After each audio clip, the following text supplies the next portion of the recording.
श्रीमन्नारायण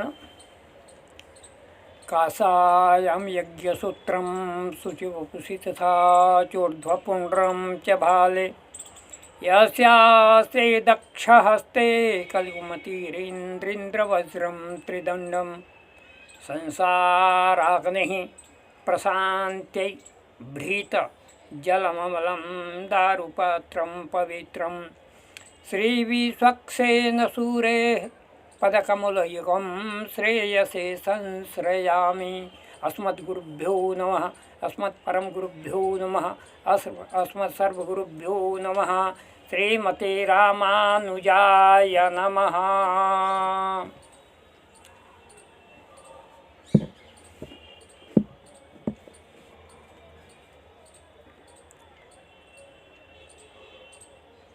तस्माद् भगवत प्राप्ति।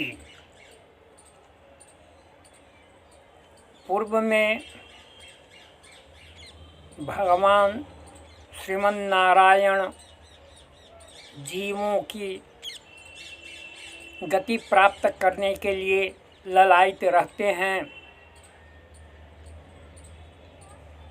अतएव भगवान की प्राप्ति के विरोधी संसार का जो मुमुक्षु जीव त्याग करने की इच्छा करता है, ऐसे अधिकारी को भगवत प्राप्ति रूपी मोक्ष नामक पुरुषार्थ की प्राप्ति के लिए तत्वों का ज्ञान होना आवश्यक है।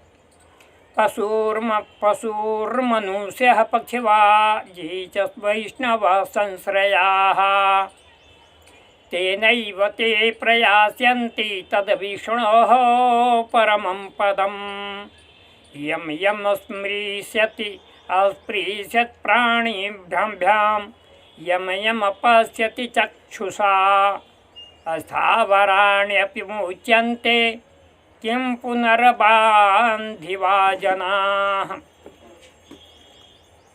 इति।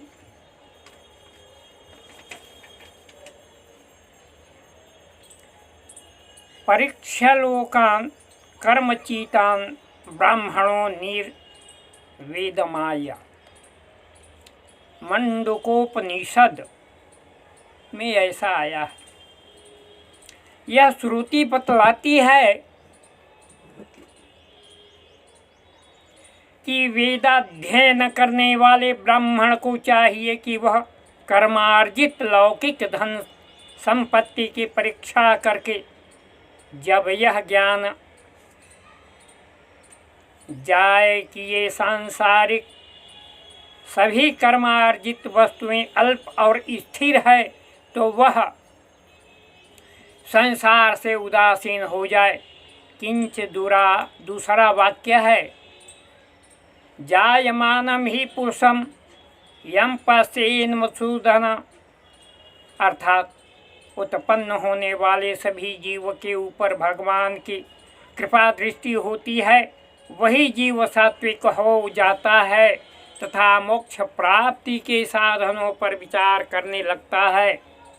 इन श्रौत तथा असमार्थ वाक्यों में बताई गई प्रक्रिया के अनुसार तत्व ज्ञान होने से पहले भी मोक्ष प्राप्ति की इच्छा का होना संभव है। तत्व ज्ञानस्य चूँकि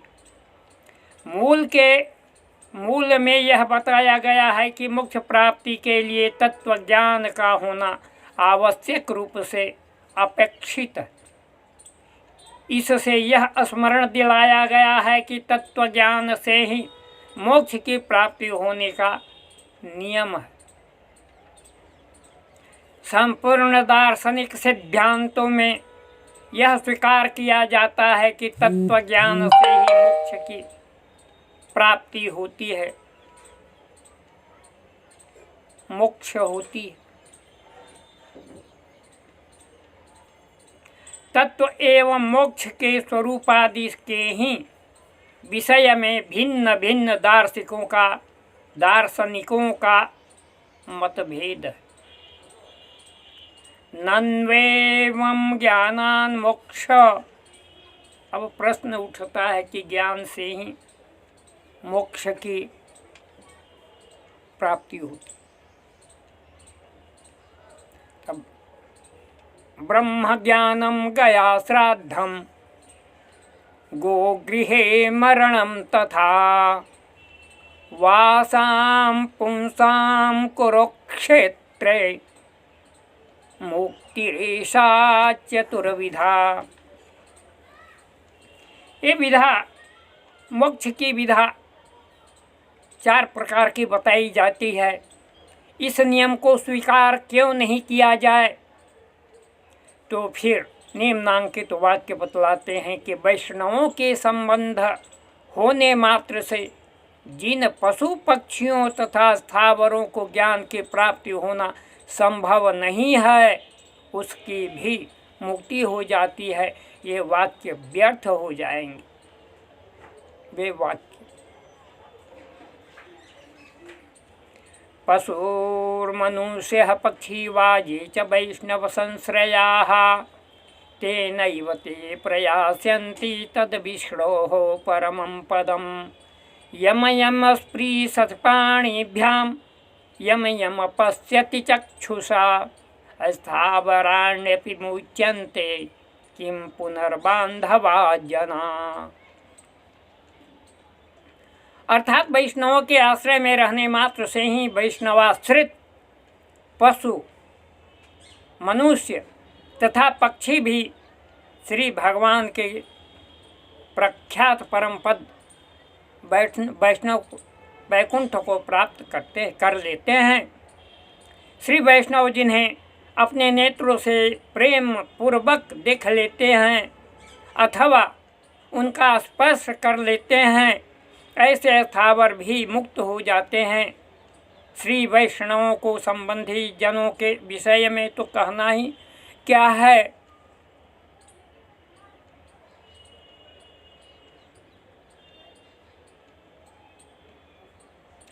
तेषां मोक्षत्वाभावात्, अर्थात उपयुक्त श्लोकों में जिन पशुओं, पक्षियों, मनुष्यों तथा स्थावरों के मोक्ष की बात बतलाई गई है, उनमें मोक्ष प्राप्त करने की इच्छा ही नहीं होती। अतएव उन जीवों का तो वैष्णव संबंध मात्र से ही मोक्ष हो जाता है, मोक्ष संभव है। तथा जिन जीवों में मोक्ष प्राप्त करने की इच्छा होती है, उन जीवों को तत्व ज्ञान से मुक्ति होती है। प्रकृते, इसलिए उपयुक्त मूल में यह कहा गया है कि मुमुक्षु चेतन को मोक्ष प्राप्ति के लिए तत्व ज्ञान का होना अपेक्षित है। तत्र मुमुक्षुत्व, मुमुक्षा तथा तत्व ज्ञान दोनों के अभाव में वे पशु, मनुष्य, पक्षी, वृक्ष आदि तत्व ज्ञान तथा मुमुक्षा से परिपूर्ण किसी वैष्णव विशेष के उनमें स्वीयत्वाभिमान होने पर वह अभिमान की उनकी मुक्ति को प्रदान करने वाला होता है। यही उन दोनों श्लोक में कहा गया है। अतएव उनके भी मत में तत्व ज्ञान से ही मुक्ति होती है। यह नियम सद्वारक अर्थात परोक्ष रूप से सिद्ध होता है। तत्व ज्ञान इत्युक्त्वा, मूल ही तत्व ज्ञान न कहकर तत्वत्रय ज्ञान कहने का अभिप्राय है कि जो लोग 3 तत्वों से कम अथवा अधिक तत्वों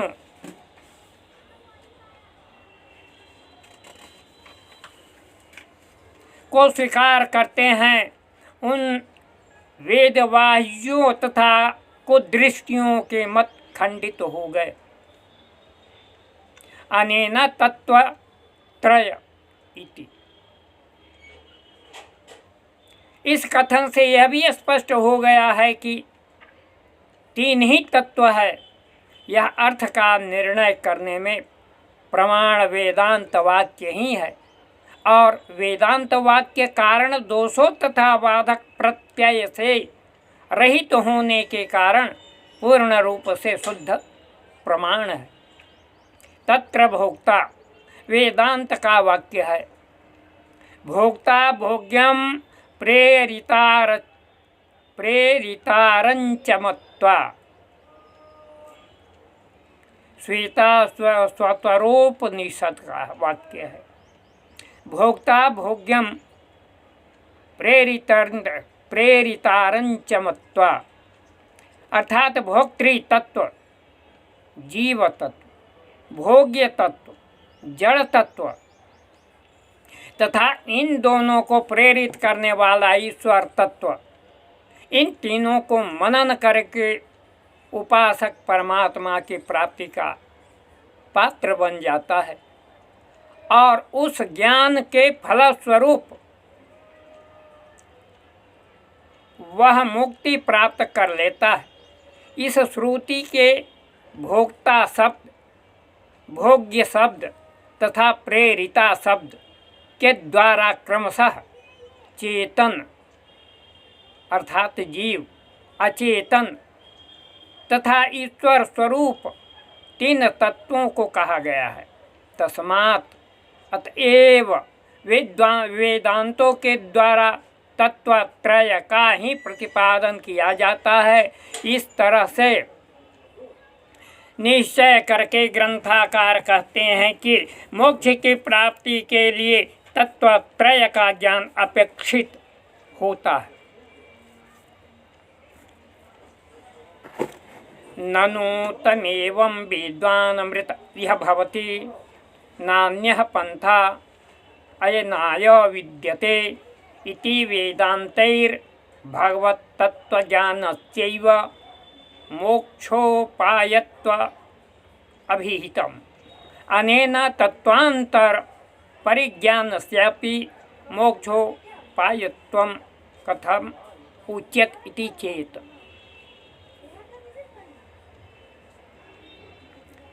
भगवत्तत्त्वस्य सकलचेतनाचेतनविलक्षणत्वेन तेषां कारणत्वेन व्यापकत्वेन धारकत्वेन शोचित्वेन च ज्ञातव्यतया तत्त्वान्तराभावे ईश्वरस्यैव ज्ञानसम्भवात् तत्त्वत्रयज्ञानापेक्षा निर्बाधा भोक्ता भोग्यं प्रेरितारं च मत्वा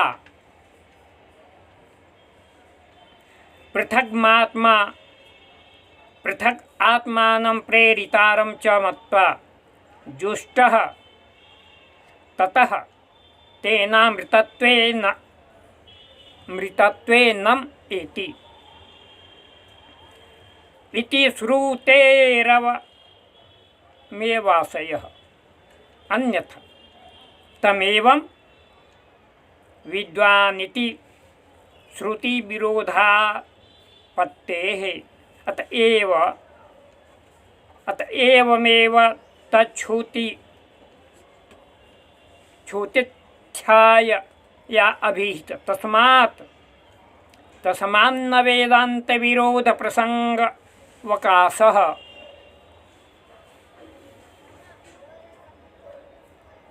अब प्रश्न उठता है कि तमेवं विद्वान मृत इह भवति नान्या पंथा आयनाय विद्यते। अर्थात उस परम ब्रह्म परमात्मा को पुरुष सूक्तोक्त प्रकार से जानकर उपासक इस श्लोक में ही भगवद अनुभवजन्य आनंद को प्राप्त करके कृतकृत्य हो जाता है। परमात्मा ज्ञान व्यतिरिक्त मुक्ति का कोई दूसरा साधन नहीं है। यह श्रुति बतलाती है कि भगवत तत्व का ज्ञान ही मोक्ष साधन है और इसका भोक्ता भोग्यम वाक्य के द्वारा तो परमात्म तत्व व्यतिरिक्त जीवात्म तत्व तथा अचित तत्व के भी ज्ञान को मोक्ष का साधन बतलाया गया है। यह कैसे? भागवत तत्वस्य इत्यादि। तो उपयुक्त शंका का उत्तर यह है कि भगवत तत्व संपूर्ण चेतनों तथा अचेतनों से विलक्षण है।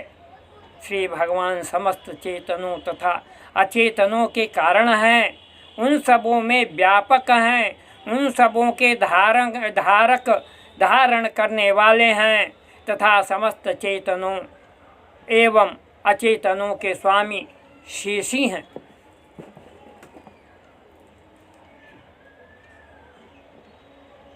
उपयुक्त तमेवं श्रुति में इसी रूप से परम तत्व को ज्ञातव्य बतलाया गया है। चेतनों का अचेतनों के ज्ञान के अभाव में भगवत तत्व का चेतना चेतन विलक्षण, उनके कारण, उनके व्यापक, धारक तथा शेषी रूप से ज्ञान ही हो सकता है। इसलिए मोक्ष प्राप्ति के लिए साधन रूप से चेतन, अचेतन तथा ईश्वर, इन तीनों तत्वों का ज्ञान समझने में कोई बाधा नहीं है।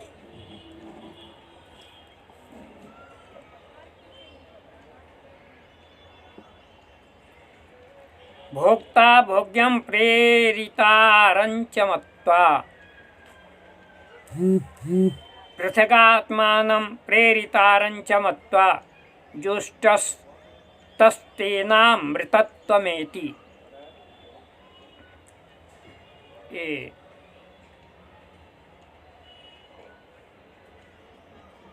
उपनिषद की बात है। इन श्रुतियों का भी यही अभिप्राय है। उक्त श्रुतियों का अर्थ इस प्रकार है: भोक्ता इत्यादि भोक्ता तत्व, भोग्य तत्व तथा प्रेरिता तत्व का ज्ञान प्राप्त करके पृथगात्मानम आत्म तत्व, जीवात्म तत्व तथा प्रेरिता तत्व माने परमात्म तत्व से अलग अलग रूप स्वभाव आदि का ज्ञान प्राप्त करके उपासक जुष्ट परमात्मा की प्राप्ति का पात्र हो जाता है और उसके पश्चात उस ज्ञान के ही प्रभाव से वह मुक्ति को प्राप्त कर लेता है।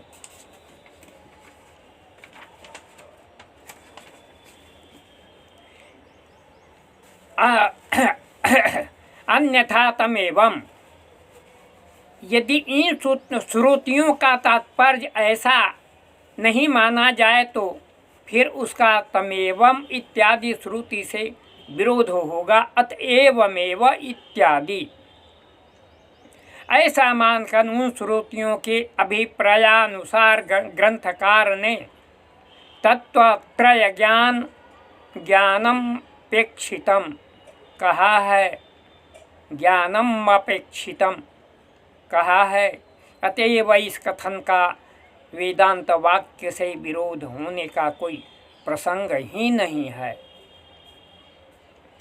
किम तत्तत्त्रय इत्यादि चित्त चैतन्याधारो वस्तु, अचित चैतन्याधारो वस्तु ईश्वरः न योग वैशेषिकाद्य भीहित तत्वनिष्ठै अभिधीयमानः पुरुष विशेषो भवति, किंतु वेदान्ते स्वभिहित चिन्नीयन्ताक्षरं प्रधान अमृताक्षर अहरः क्षीरात्मा नावीशते देव एक प्रधान क्षेत्रज्ञ पतिर्गुणेश इति श्रूयते। अब प्रश्न उठता है कि वह तत्व त्रय क्या है? तो इसके उत्तर में तत्वत्रयम् चिदीश्वरस्य, अर्थात तत्वत्रय शब्द से चेतन, जीव, अचेतन तथा ईश्वर कहे जाते हैं। चैतन्य के आश्रय वस्तु क्या है? तो जीव। तो चित्त कहा जाता है।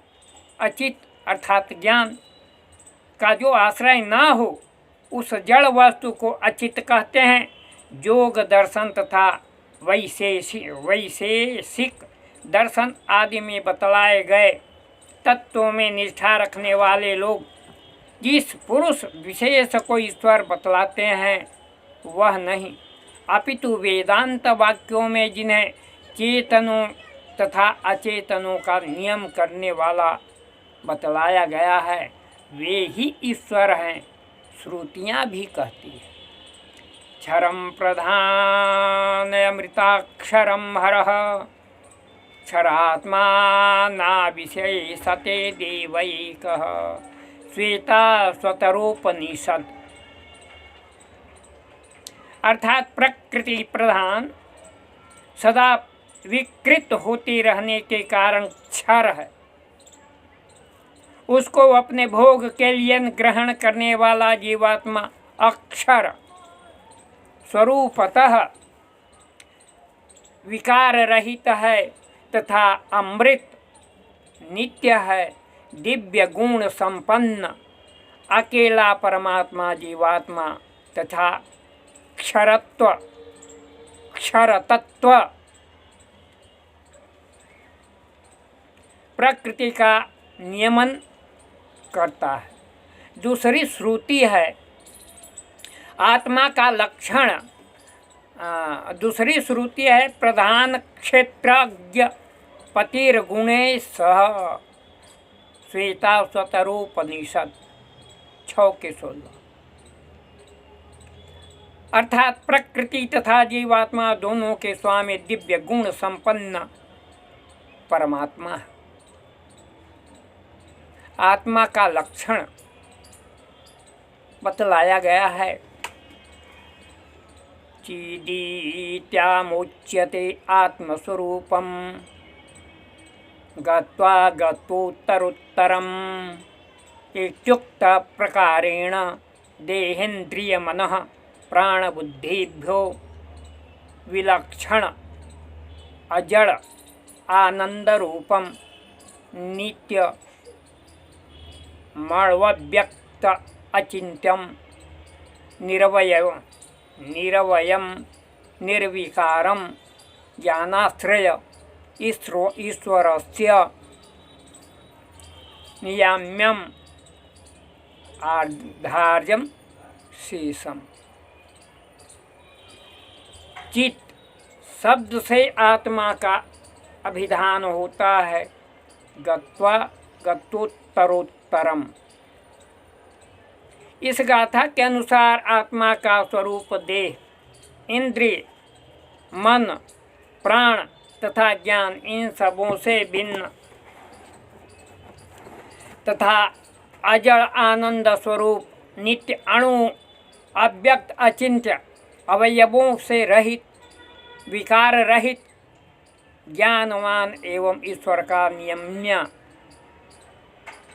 नियाम्यधार एवं शेष है।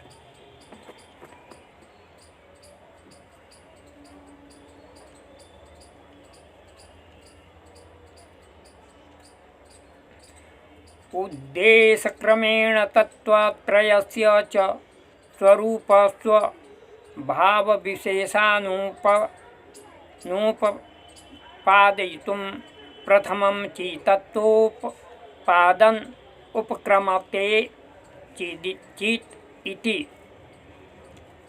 मध्यवीथि भट्टाचार्य कृष्णपाद प्रभृतयः आचार्याः तत्त्वत्रयोपपादन समये चित्तत्व उपक्रम्यादिभिः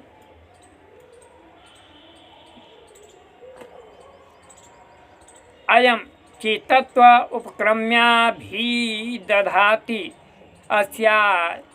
अस्याय अभिप्रायः अचित्तत्वस्य हीयतया ज्ञातव्यत्वा ईश्वरस्य उपादेयतया ज्ञातव्यत्वात् एवं उभयोरपि तावज्ञोर्तावयोर्ज्ञातुरधिकारिणश्चेतनस्य स्वरूपस्य प्रथमं ज्ञातव्यत्वा इति। तथा अभिदधत्तां शेषामाशयुषमाशयस्तु प्रकृतेर्ज्ञानभावे।